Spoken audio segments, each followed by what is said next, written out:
Ladies and gentlemen, welcome to today's installation of International Affairs. This is, of course, broadcasting live from Dhaka's SATV studio. I am proud to be hosting this program today. I am Shamsul Pantho. And before I begin the topic of discussion today, I want to introduce all my panelists here in the studio and across Zoom. In the studio, we have Major Retired Nasiruddin Ahmed joining us on this program. He has joined us on this program before and has spoken about a delivered commentary about various issues pertaining to this world order. And alongside on Zoom, we shall have Norman Floyd Barnes, our Washington DC correspondent for SATV. He's, of course, giving us the latest news that's coming out of Washington. But I want to begin by some of the stories that are very important for today's discussion, which includes the U.S. military striking suspected drug vessels in the Eastern Pacific, alongside dozens dying or missing after irregular migrant boats are capsizing out of Libya. And the UN chief saying he's gravely concerned about the Israeli decision to expand control in the West Bank. And regarding the West Bank, far-right Israeli Finance Minister Bezalel Smotrich yesterday stormed the town of Nilin in the central occupied West Bank a day after Tel Aviv announced decisions expanding annexation of the territory. I believe they are in a position where the international rules-based order is going to question this annexation. I want to have this question to Mr. Nasiruddin in the studio. Sir, welcome back on International Affairs. As I was reading out, the situation in Israel and Gaza is taking a very long-standing approach. We've seen 80,000 deaths and counting. We have seen 500,000 injuries, and there is no solution even after the Gaza Board of Peace associated and initiated by US President Donald Trump. Right now, Benjamin Netanyahu is supposedly to visit US President Donald Trump this week. Amongst this visit of Netanyahu, we also understand how the Epstein files connects back to Israel, and how people are now, conspiracy theorists are now coming back to say that Jeffrey Epstein used to work for the Israeli side. And as we were hearing the news, how they are planning to annex all of the West Bank, which is actually a territory belonging to Palestine, belonging to the Palestinian ethnic community. I want to understand more from you. What is your observation, especially in the lieu of annexing of the West Bank? Thank you, Pantho, and very warm greetings to my viewers. It's very unfortunate that we are sitting on a day, this morning particularly, there was air strike on Gaza, and so far reportedly 4 killed and few dozens were injured. And it is happening on such a moment when there were supposed to be absolutely peace in Gaza as per the protocol or as per the negotiation signed duly by the both the parties, Hamas and the Israeli Authority, and supervised by the big power like USA. So even after that, when this sorts of sudden airstrike goes on, sudden killing goes on, that it means that it is a eyewash in front of the world community, and in fact USA doesn't care about who is being killed, how many is being killed, so long it is done by Israelis. So this cannot be the world order. If this is so, today it is happening in Gaza, tomorrow it can happen in Iran, next day it can happen in Venezuela, and after that who is the next we do not know, maybe even the Taiwan or even any other country for that matter. Already Greenland is under various questions that it is a matter of time now when the war centering Greenland will break out. So all this together makes the world really very clumsy, very obscure regarding the peace process in this world. And to be very specific, it is centered with the Donald Trump himself. He is not bothering about what his own country people are even thinking, what the taxpayer of the country are demanding, what the other civil society is advocating. Nothing is being bothered by this particular president. He is taking his decision at his own and doing and undoing whatever he is feeling like, which is a very dangerous sign, and that reminds me the nature of the Hitler or Mussolini. Maybe he is the new form arriving in this world for the next decade. Of course, very important observations by Major Nasir in the studio. I want to focus with Norman Floyd Barnes with the same issue as we understand. I want to give a small brief as Norman has joined on the program today. A very good morning to Norman Floyd Barnes. We were talking about the annexation of the West Bank done by the Israeli side. Bezalel Smotrich has gone into one of the central cities and has ordered this kind of annexation on the West Bank. So, of course, and as Dr. Nasir was saying, that the Israeli airstrike on a building in Gaza had killed 4 Palestinians, and the total number since the ceasefire took effect is at 580 deaths, which are still counting. Of course, the UN Secretary General Antonio Guterres called on Israel to reverse this unlawful decision to deepen control over the occupied West Bank, describing it as a gravely concerning. Protesters took to the streets across Australia to rally against a visit by Israeli President Isaac Herzog, who has previously said that there are no innocent victims in war-devastated Gaza. So I want to know, this has international implications. It does not matter to any kind of territory, but it is taking to the world scene. I want to understand more from Norman Floyd Barnes.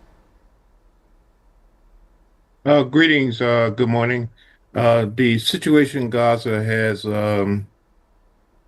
accelerated.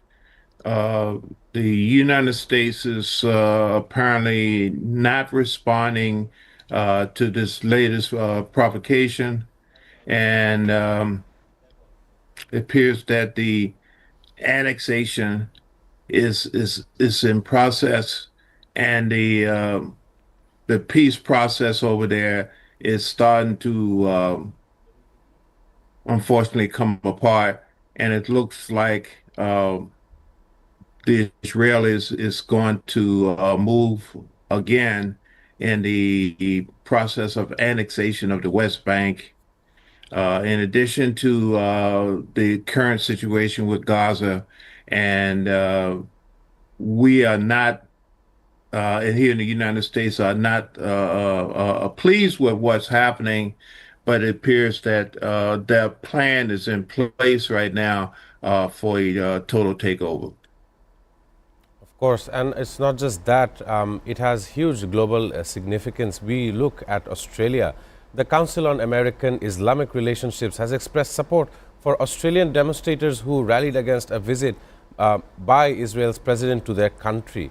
And of course, they said that they are strongly condemning this visit. As of recently, there's videos spreading on social media which says that New South Wales police brutally attacked Muslims praying at the massive protest against the Israeli war criminals Herzog, Almagog in Sydney. So, of course, this is a behavior that we're seeing not only by the Israeli Defense Forces, but also outside, where people are calling for the unity of Muslims and the unity of the Palestinian Brotherhood. But I see the silence of many Middle Eastern nations, especially when America and Iran are at head-to-head regarding nuclear talks.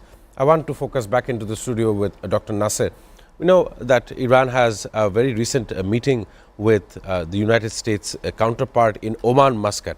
And the major discussion was regarding how to disarm Iran of its nuclear capacity and whether Iran shall be refining uranium for the potential of seeking it into their missile program. I know that the Iranian missile program is very respected amongst all the neighboring countries. We have Saudi Arabia, who came up to say that its land and territory shall not be used for any kind of retaliation with Iran. Of course, Saudi Arabia understands that any kind of retaliation would also cause harm to them, whether it be economically, if not by military intervention. So I want to know, even as this goes on, the US military spending defense budget has increased another 500 billion, amassing towards 1.5 trillion budgeted for military expenditure. Do you believe that in the coming days we'll see more war fronts breaking out in which the US shall play a very major part? Yeah, to be very honest, it is not unlikely that the world is heading towards a very big war.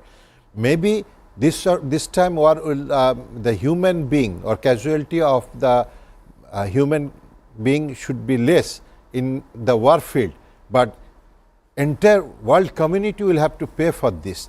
And how you see the way the war broke out between the Russia and the Ukraine, that had impact on the entire world, even in Bangladesh. Now you are talking about this particular Muscat summit held in Oman between the Iranian foreign secretary or the foreign minister and top level security personnel and the representative of the USA under the supervision or under the patronship of the Omani Amir or the Sultan. It is very encouraging because Oman is a peace loving country, it is internationally proved, and particularly the Hormuz Strait, which is very important and significant in the world map, especially because of the transportation of the crude oil, lies in between Iran and the Sultanate of Oman.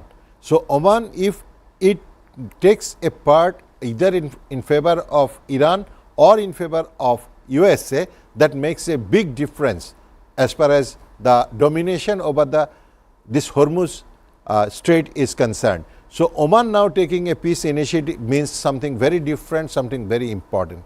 Now next important thing is the outcome of this particular summit or this particular conference, whatever we call it. There, yes, there was a proposal from the US side that they want a total discontinuation of use of uranium and other peaceful use of the this nuclear any product relating to the nuclear warfare or the sentiment, whatever you call it. So here is the point: Iran repeatedly telling that they are not in favor of extending their nuclear warhead development program, but it doesn't mean that they should stop the peaceful use of the uranium and the nuclear plants. It cannot be happened. You know, the nuclear, even in Bangladesh, we are researching in a very small scale regarding the diseases, regarding the this research onto the crops, even onto the soil of the country. So there are different use of nuclear items, but USA giving a one-sided decision that no, you cannot do this, it doesn't go with the world order. Every sovereign country has its own interest, its own program, its own outlook for the future. So Iran as an independent sovereign country can definitely pursue the development of the uranium based products for the peaceful use, maybe the power plant, maybe the satellite, maybe a spaceship, anything for that matter. Nobody has the right to stop a country like this. Yes, internationally it is approved, internationally it is well recognized that there is a ban on use of uranium or any other nuclear based weapon or warhead development as per the law of the order and as per the convention. Iran is always respectful to that, but question comes, these sorts of rumor, whatever is coming out from different Western allies that Iran is developing a nuclear warhead which is a danger to the world and especially for Israel and other Arab countries, and as the Iran has already given a big shout that if Iran is under attack, they are going to counter attack the military bases almost 22 in the Middle East. In the Middle East, they are going to put them under attack as well.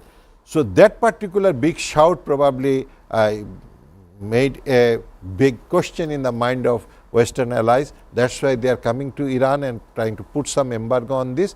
But in long run, we will have to remember that this sorts of rumor and this sorts of hypotheses came up with Iraq also. They also attacked Iraq in the name of weapons of mass destruction. Weapon of mass destruction. This sorts of rumor is coming up against Pakistan even. This sorts of rumor can come up anytime.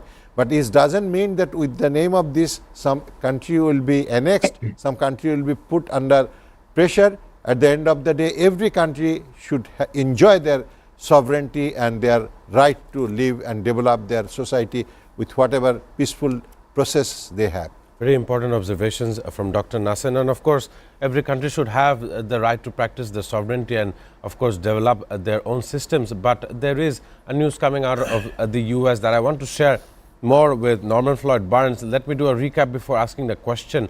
US President Donald Trump is threatening to block the opening of a US-Canada border bridge. The Gordon Howe International Bridge connecting the Canadian province of Ontario to the US state of Michigan would not open until Ottawa treats the United States with fairness and respect that we deserve. These are words that Trump wrote on his Truth social media handle. Of course, according to the project's website, the bridge is being funded by the Canadian government but will be publicly owned by both Canada and Michigan. It is still not clear how Donald Trump could block this opening, but he said negotiations would begin immediately without any kind of elaboration.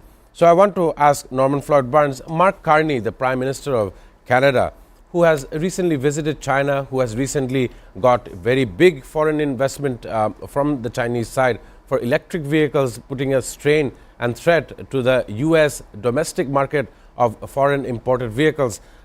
All of this together and the blocking of this bridge connecting two of the territories from the United States to the Canada, I want to understand what is the future of economic relationships between the two territories. Norman Floyd. To be honest, I think this is just basically a standoff, more of a stall tactic. The bridge opening will not have or will not affect the overall business relationship with the United States and Canada. It's just two leaders trying to basically leverage each other. The current situation with Canada and the United States in trade is being tested, but nothing drastic is going to happen with the bridge. The bridge is not going to be the issue that breaks the America and Canada relationship. Business is still going on, and this will work itself out in the next couple of days. Not a big issue. Of course, it may not be a big issue, but it has a significance, as Donald Trump pointed out on his social media handle, as he's saying, let me quote him, the first thing China will do is to terminate all ice hockey being played in Canada and permanently eliminate the Stanley Cup. So, of course, these are comments, these are narratives as Donald Trump is taking to Truth social media, once again playing a huge role in geopolitics. It has been a common finding amongst all those findings from across the globe, which Spain, Germany, and many other nations are now realizing that the effects of social media is also hampering those who are minors. It's not only the big leagues and the big leagues, but Donald Trump is also addressing social media and addressing the people through his social media into how he sees, how he thinks, and what he believes. Ladies and gentlemen, this is being a very exciting conversation between Dr. Nasser and Norman Floyd Barnes, but it is time to take a short break. After the break, we will have some discussions regarding the U.S. position in Latin America. Do stay with us.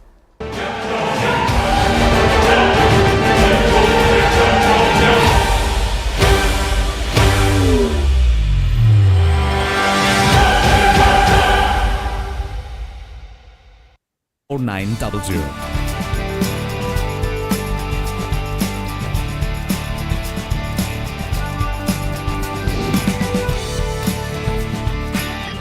Bangladesh থেকে সিঙ্গাপুরে পণ্য booking এর জন্য যোগাযোগ করুন ঢাকা সহ দেশের যে কোনো ৮০টি শাখা কেন্দ্রে। এসএ পরিবহন পার্সেল অ্যান্ড কুরিয়ার সার্ভিস, আপনার সেবা সব সময়। Welcome, Grand Palace Hotel, Dhaka. A majestic lobby blending timeless elegance with modern design. Experience 5-star comfort in suites and rooms. Sophisticated fine dining restaurant. Crystal clear swimming pool for ultimate relaxation. Modern gym and serene spa.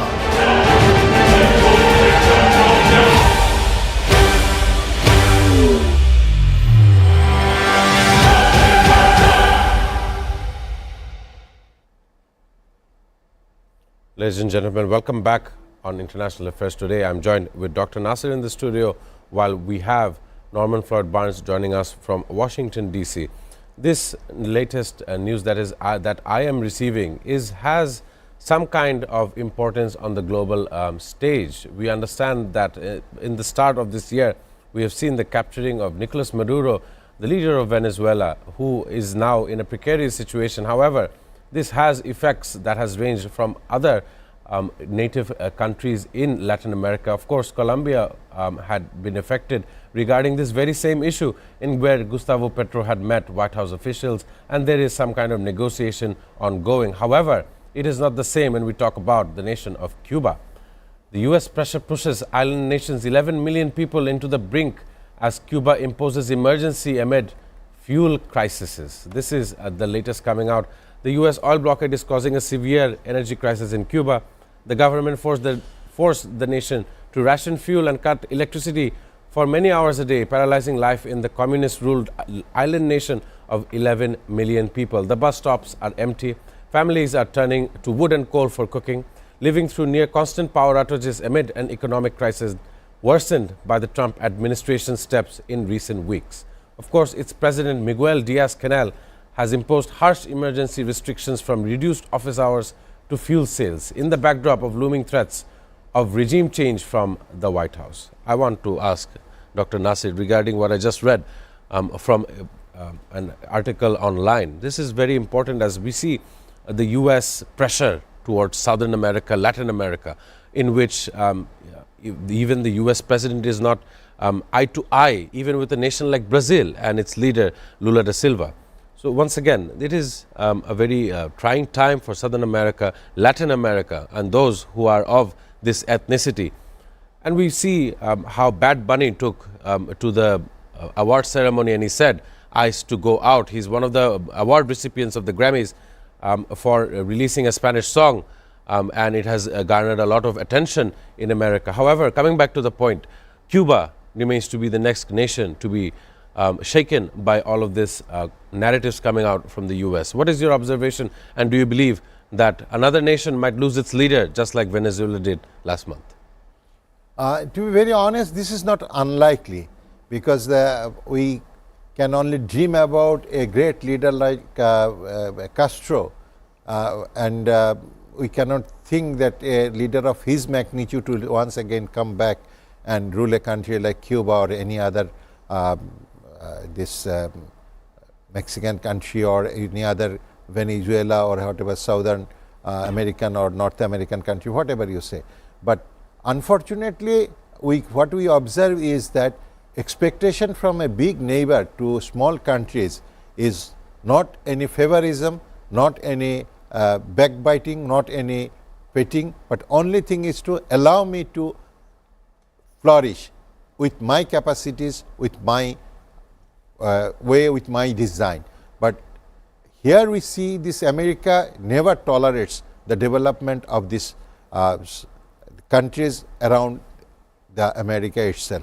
Rather, it is imposing various bans on in these countries, you know, reckoning the Mexico, Cuba and Venezuela, Brazil, whatever you named, all these countries are being under direct threat of the America, not even indirect, threat in terms of tariff, in terms of physical capture, in terms of military intervention, or even uplifting or uprooting the ruling party or ruling families.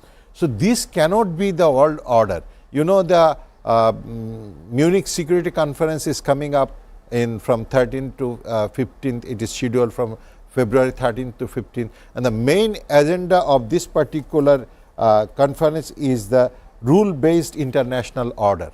The international order has gone out of the rule now. It is being felt by the world leaders. This particular Munich conference will be attended by, I believe, 50 state heads, and the government heads has already confirmed their attendance in this conference, and many other international organizations will be represented by their most senior officials, and international community, international media, everybody will be focusing on this Munich conference. And it will be the follow-up of the two repeated conferences held in Washington and Saudi Arabia, but without any result. Now people are uh, international community or international the policymakers, they are now adamant to get some decision or reach to an decision regarding the old order, which is the first agenda in the meeting. It will be followed by the instability and accelerating conflict in the international community, the order where this South American and North American countries condition will definitely come up. And I believe that this security conference will given a new dimension to the world order now, because now our back is almost against the wall now. Now we will have to either come forward or we will have to die. This is the condition in most of the North American and South American countries. So that has to be solved by international community.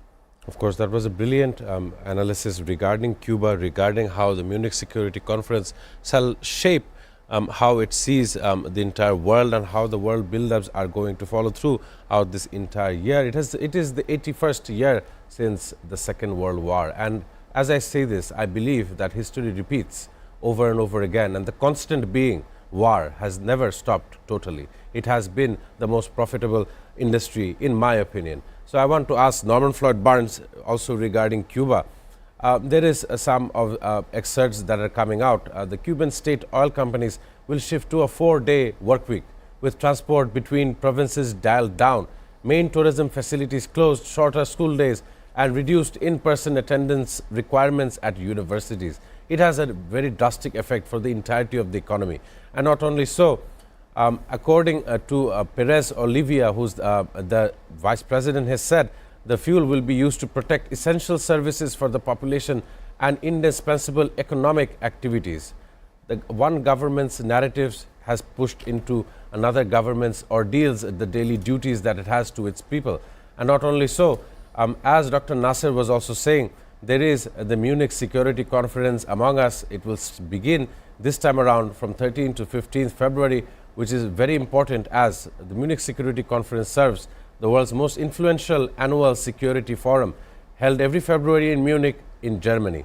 So I want to ask once more with Norman Floyd Barnes, what is your observation? Latin America, it does seem that they are going through a very difficult year, especially as the year began with one of the nation's leaders being captured by the U.S. Special Forces. Norman Floyd Barnes. Thank you for the question. This scenario has already been put out by the United States, the Trump administration. Latin America has real problems with the situation in Venezuela. Secretary Rubio stated that Cuba is in problem. The president of the United States has stated that there's a real problem with Cuba. So the plan is already in place to isolate that region of Latin America and let situation with Cuba and Mexico and other countries, let them self-destruct. Basically, Russia has come in and talked about Cuba, the need for fuel, the isolation, the blockade, the services, the everyday essence they need to survive as a country is being blocked by the presence of the U.S. military in that region, and they are not. The United States is waiting for basic Cuba to be the next domino to fall. There's a presence there. There may be a repeat scenario that happened in Venezuela that happens in Cuba. It's a situation right now where the economic and the day-to-day survival of the people are now being questioned, now being challenged, and we are maybe looking at another repeat of Venezuela in Cuba coming up very soon. And so, again, the Trump plan on Western Hemisphere is moving forward. So we're looking at change. Things are happening. There's not going to be any relief. We're looking for another country to fall and another government to basically be overturned. What particular impact the United States will have on that, I would suggest that they will have a very strong impact and effect on this change. And so look for another situation to happen in Venezuela to occur in our neighboring country of Cuba. So be prepared. Of course, very important summary and observations by Norman Floyd Barnes regarding Cuba, regarding the position that the U.S. holds in relation to these issues. And I want to focus back in the studio regarding our region here in Asia. We know that the Thai conservatives have won the election in Thailand, three prime ministers in 3 years, very sluggish growth. And not only so, Sanae Takaichi held a snap election in Japan and she had won her popular party has won, and it has some kind of effect towards the fact that Bangladesh is also set for elections coming this Thursday, just 2 days from now. But one important factor being that Asia itself sees in a very precarious situation. We have U.S. allies, U.S. arming its allies such as Taiwan, who is now in a face-to-face retaliation with China. And of course, the Japanese Prime Minister had made remarks earlier, the strain between Japan and China. Of course, the neighborhood is very similar. Some of the attributes between these two nations remain very similar as well. But I want to understand how Japan is trying to see its intention in the South China Sea. Even the part of the sea is being very disputed when it comes to China's control on sovereign waters. All of these issues are important when it comes to international affairs. So I want to understand, I know, sir, you have military experience. What does this ensue? How do you see the future of Asia? Well, seeing the Indian Ocean as a zone of peace, or the peace within the Indian Ocean, is a big question for not only Asia but also for the world community. And this particular two countries you have said, that Japan, China, and in between there is Taiwan. The world order or the world peace relating to this particular Indian Ocean depends largely on these three factors.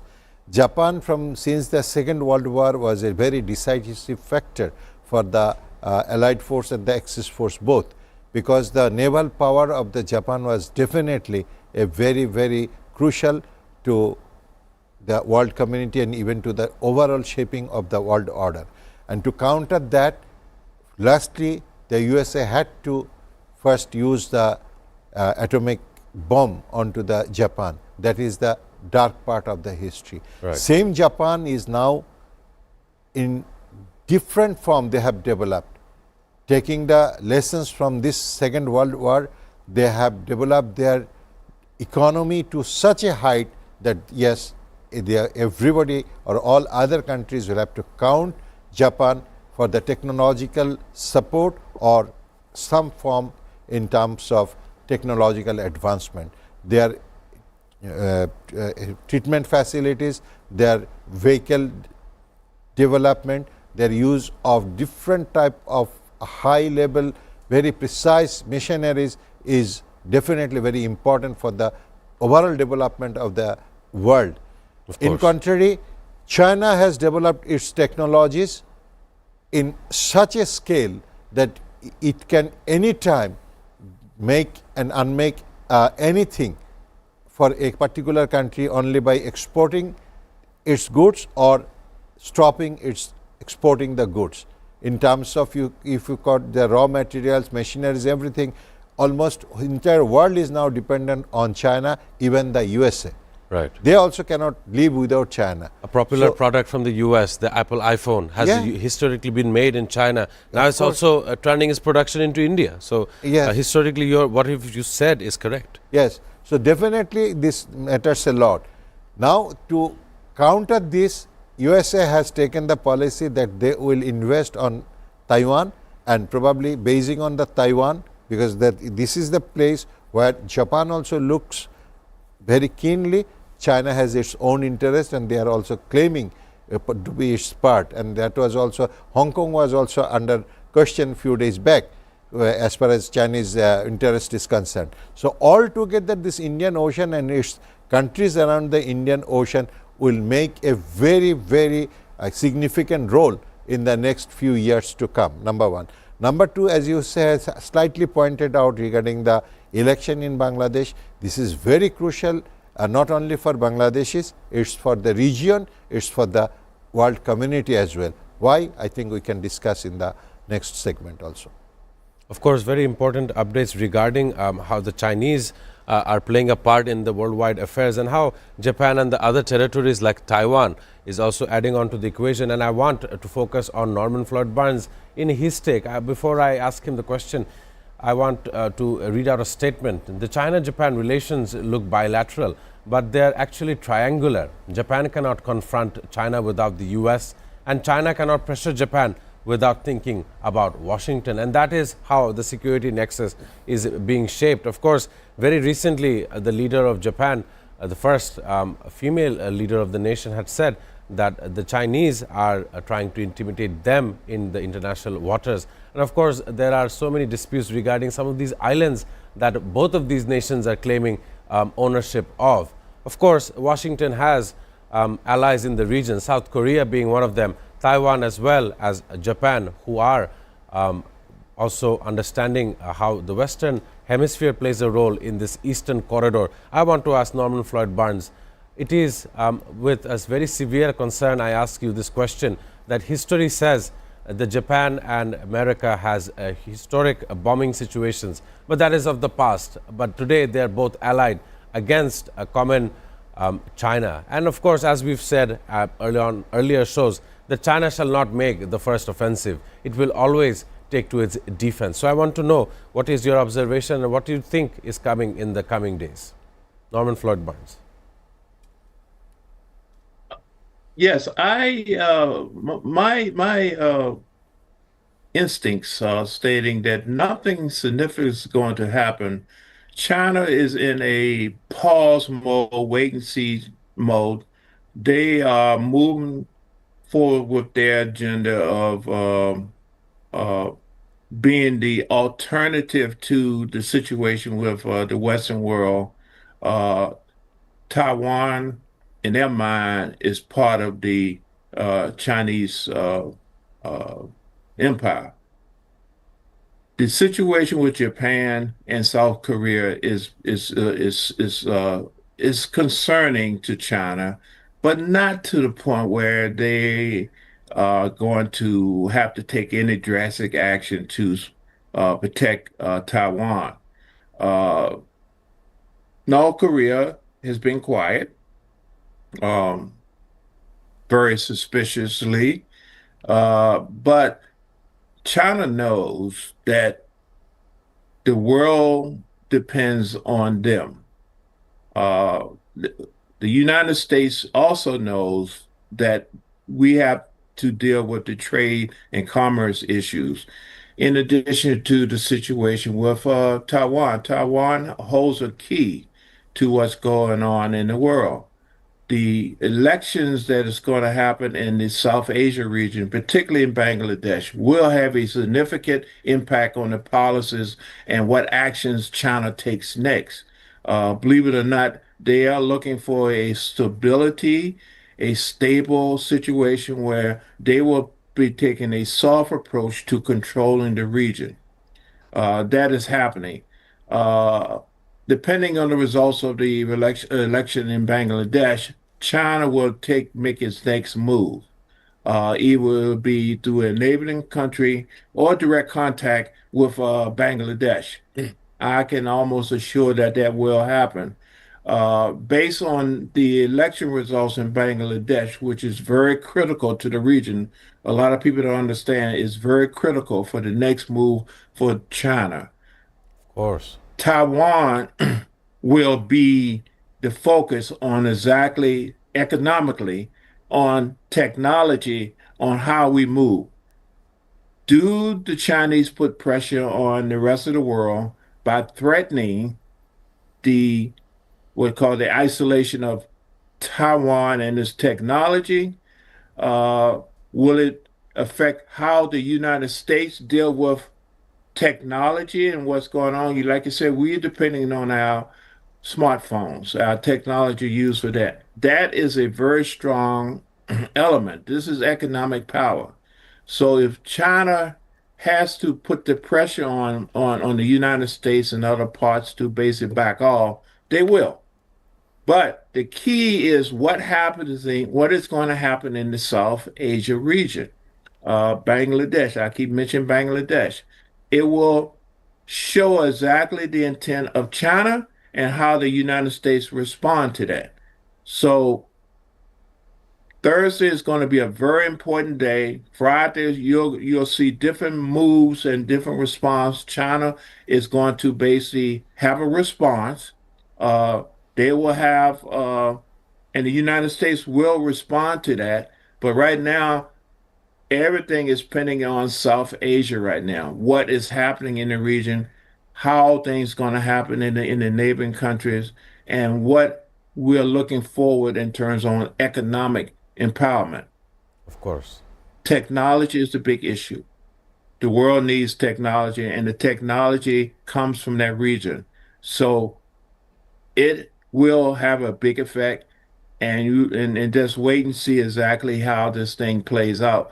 But Right. believe it or not, little Bangladesh is a big player in this situation, unknowingly a big player, because we're looking for a positioning.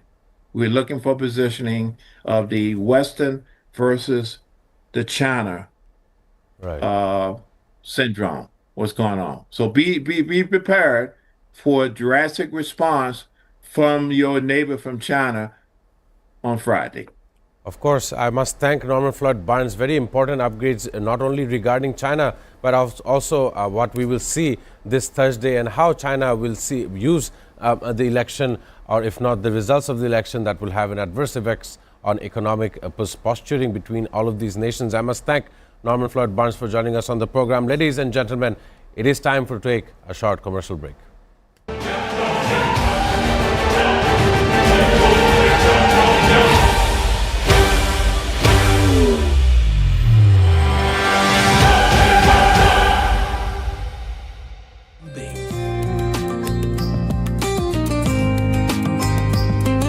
Perfect venue for corporate events, weddings and parties. Seamless and secured. Elegant and eye-catching design.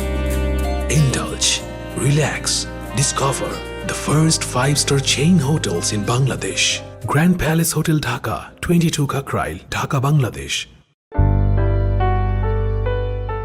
Welcome to Grand Club at Mirpur 10 Dhaka.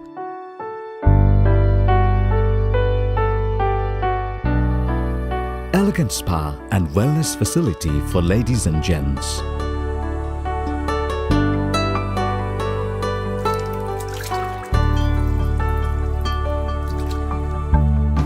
Play pool and snooker in international standard billiard zone.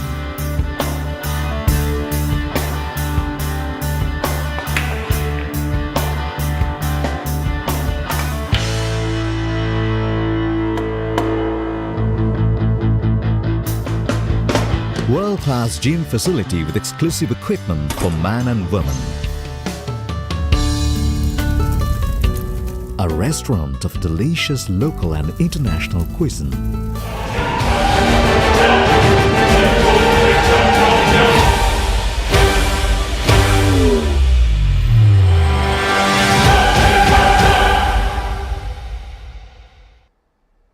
Ladies and gentlemen, welcome back to the last segment of International Affairs. This is, of course, being broadcasted from the SATV studio located in Gulshan, Dhaka, Bangladesh.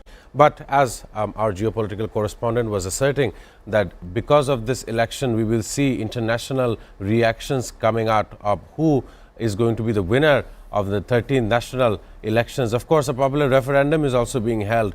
As the hour approaches us, we also understand this morning at 7 a.m. all the parties had to stop their campaigning because that was the last hour for their campaign. But Norman Floyd Barnes was implying the fact that the Asian giant China will have somewhat of a reaction towards this election that is coming up. In the studio, we have Major Nasiruddin Ahmed. I want to follow up with this very situation Norman was saying, how international countries and other nations are going to see this election, how it is very important for Bangladesh to understand how it's going to grow in the coming days.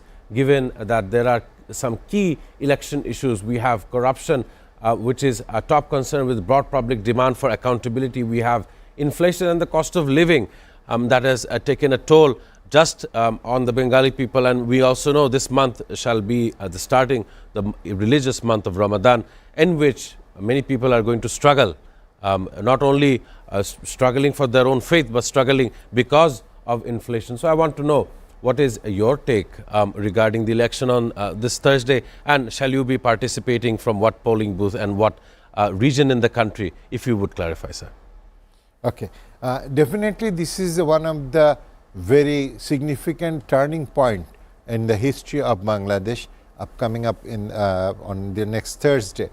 As you said that in regarding the response of the international community, particularly with the neighboring country, I would like to go back to history and cite few examples. Number one, directly the foreign officials of India came to Bangladesh, headed by Sujata Singh, and she directly interacted with the political parties before the election. In the history, it is proven fact. Number one. Number two, right at this moment, many of the political leaders, including the ousted Prime Minister and few of the generals, few of the intelligence heads, all have taken shelter in India. So all are looking towards this particular election, because after the election, probably they will go for their decision whether they will come back or they will do something else regarding their return. Number two. Number three, you see every turning point there had been some influence of the foreign countries. In the book written by General Moinu Ahmed, he clearly said that it is Pranab Mukherjee, the President of India, who said that you hand over the power to Awami League, I will make sure you safe exit. That is again a proven fact written by the General Moinu Ahmed. So all these three incidents clearly proves that India has a keen interest over Bangladesh.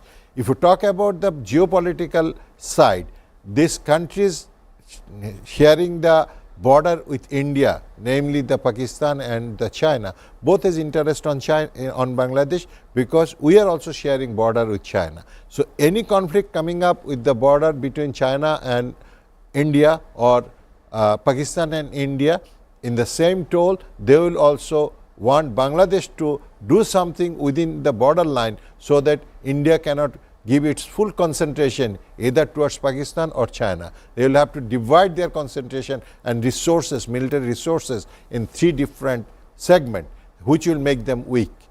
So the interest of China and Pakistan is also very keen about Bangladesh election, because whenever there is a India-backed government, India is comfortable, Pakistan and China is not comfortable. When there is a China-backed government or Pakistan-supported government in Bangladesh, India is in most disadvantageous position.